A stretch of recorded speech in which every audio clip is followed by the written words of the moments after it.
కలియుగంలో ఉన్న మానవులకు ఉండే కష్టాలు చెప్పి ఎలా తరిస్తాడు ఇన్ని కష్టాలు ఉండగా అని అడిగారు. అలసులు మందబుద్ధియుతులు అల్పతరాయువులు ఉగ్రరోగ సంకలితులు మందభాగ్యులు సుకర్మములివ్వియు చెయ్యజాలరీ కలియుగమందు మానవులు కావున ఎవ్యది సర్వసౌఖ్యమయ్యలబడు ఏమిటంబడము ఆత్మకు శాంతి మునీంద్ర చెప్పవే అని అడిగారు.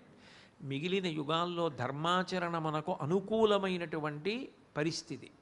ఇప్పుడు కలియుగంలో కలిపురుషుడు మనసులో ఉన్నాడు కాబట్టి ఏవి శాశ్వతం కావో దాని మీద ఉన్నంత అపేక్ష, అరే ఇంత అపూర్వంగా వచ్చిన మనుష్య జన్మ, ఈ శరీరాన్ని సక్రమంగా వినియోగించుకుందామన్న తాపత్రయం ఉండకుండా పోతుంది. అలసులు దాని విలువ తెలుసుకుని ఉపయోగించుకోడు కాబట్టి అలసత్వం ఉంటుంది. మందబుద్ధియుతులు ఏది నిజానికి గుర్తుపెట్టుకుని తన అభ్యున్నతి కొరకు వాడుకోవాలో అది గుర్తుపెట్టుకోడు. అల్పతరాయువులు 100 సంవత్సరములు ఆయుర్దాయం కలియుగంలో ఇవ్వబడిన 100 ఏళ్ళు బ్రతికినవాడు మేధస్సుతో జ్ఞాపక శక్తితో ఆరోగ్యంతో ఉండేవాడు ఎక్కడో తప్ప కనపడడు. ఉగ్రరోగ సంకలితులు ఎన్ని ఔషధాలు వస్తాయో అన్ని కొత్త రోగాలు వస్తాయి. ఉగ్రరోగ సంకలితులు మందభాగ్యులు. మందభాగ్యులంటే డబ్బు లేనివారు కాదు, చాలా ఉంటుంది.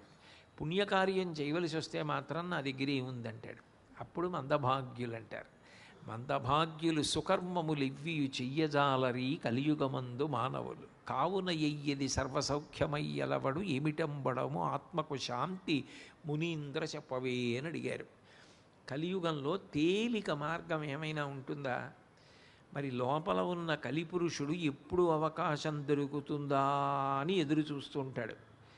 తేలిక మార్గం కలిపురుష విజృంభణానికి కోపము రావడమే.